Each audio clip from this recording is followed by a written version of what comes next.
In the first couple of episodes of this series, we looked at insurance costs and financing options, but there are many other things that should come into your thoughts if you're buying your first car on a tight budget. Today, I'm going to try and give you the extra information that needs to be included if you are truly going to get value for money, and my conclusion might not be what you expect.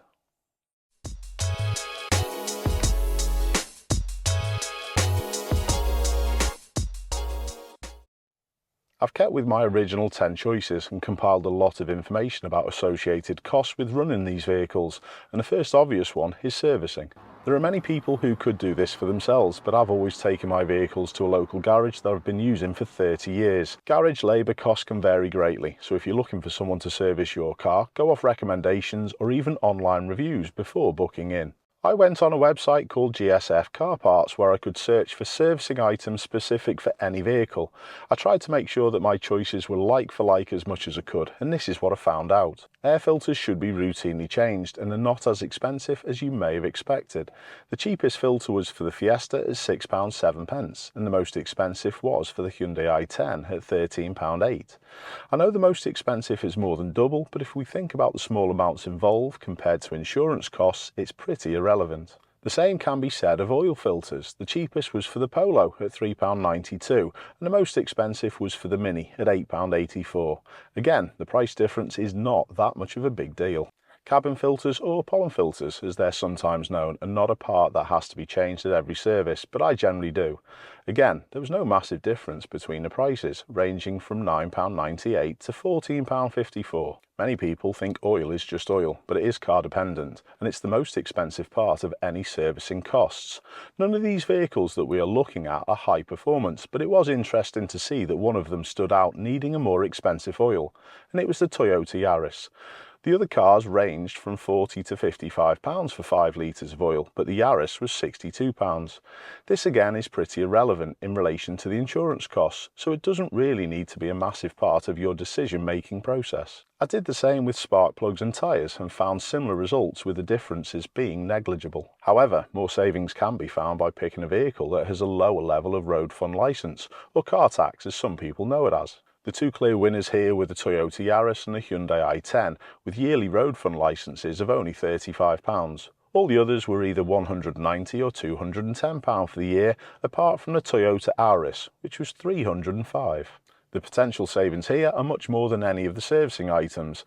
I found the easiest way to do this search was to go on Google and check car tax by registration. There are a number of free options that can do this for you.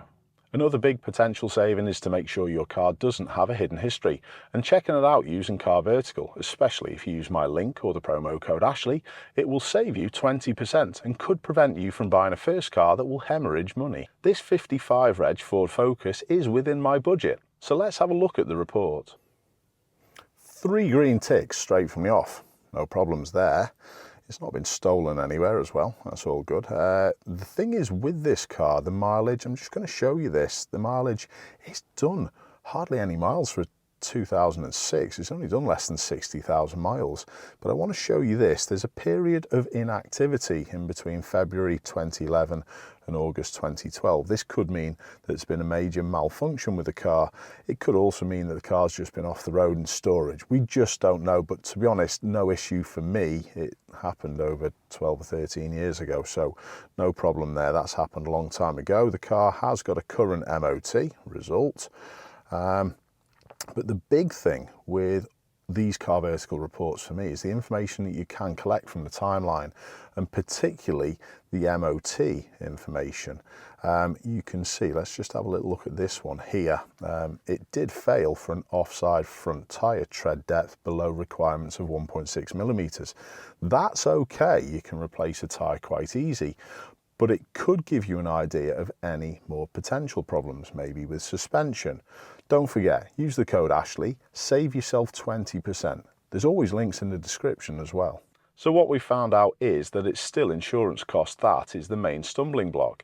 So I decided to experiment with a few different vehicles. Insurance costs come from data, and the more popular vehicles are, the more likely they are to be involved in insurance claims.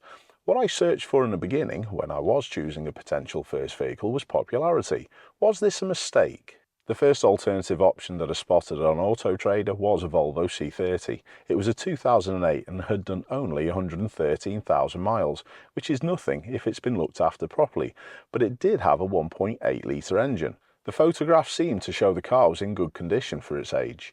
It looked tidy on the inside and the paintwork looked okay. The only issue I could see was a little corrosion on some of the wheels, which for me is only cosmetic. I decided to have a quick check for an insurance quote because I wondered how much more this car would be to insure. It came back at only £3,300, which would have been the second cheapest of all the quotes that I had collected from the original 10 cars. Engine size is usually the first thing that people think needs to be really low for an insurance quote, but this is proof that that's not always the case. This then led me on to thinking whether price is a big determining factor like most people think also. I know we've said about having a £1,500 budget, but if you add that to the maybe £4,000 for insurance and other costs of servicing, tyres and road fund licence like we've discussed, you're quickly beyond £6,000 for the initial yearly costs. That's a lot of money, and it made me wonder what costs would be involved in leasing a brand new car. I understand that electric cars aren't for everyone, but if you have a place to charge where you live, you can bring the costs of motoring dramatically down. We charge my wife's car around 7p per kilowatt, which equates to about £7 to fill up, and we get over 250 miles for that price. I haven't even looked at fuel costs for 5,000 miles, which would be approximately £1,000. If you had an electric car and charged it at home, you could take that figure down to only 150. I went on a car leasing website and had a look at some deals. They had a Vauxhall Corsa E that could be leased for a 2-year period at a cost of £231 a month, with only an initial deposit of just under £700. This car is worth in excess of £30,000, so what sort of insurance costs would this bring? £2,254.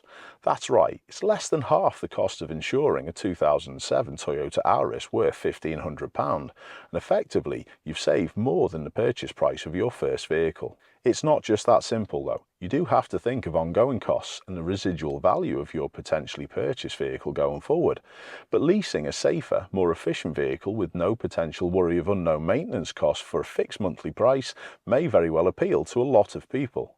Again, I would like to remind you to make sure of your financial situation before entering into any lease agreement. This option of leasing isn't what I set out to do though, although I was quite surprised with my findings.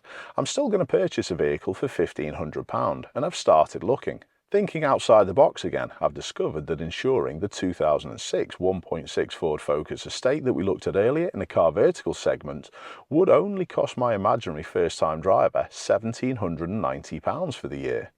Who wants an estate car for the first vehicle though? Well, I would, because I need to transport Callie, my 6-month-old Cane Corso, around. It would also come in handy if I wanted to put my bike in the back and go off for a ride in a different part of the country. After I checked out this car using Car Vertical, everything was looking good, but when I rang up about the car, it's already been snapped up. Next time, I'm going to go to view a few potential purchases and I'll try not to change my mind again. Keep safe everyone, I'll see you soon.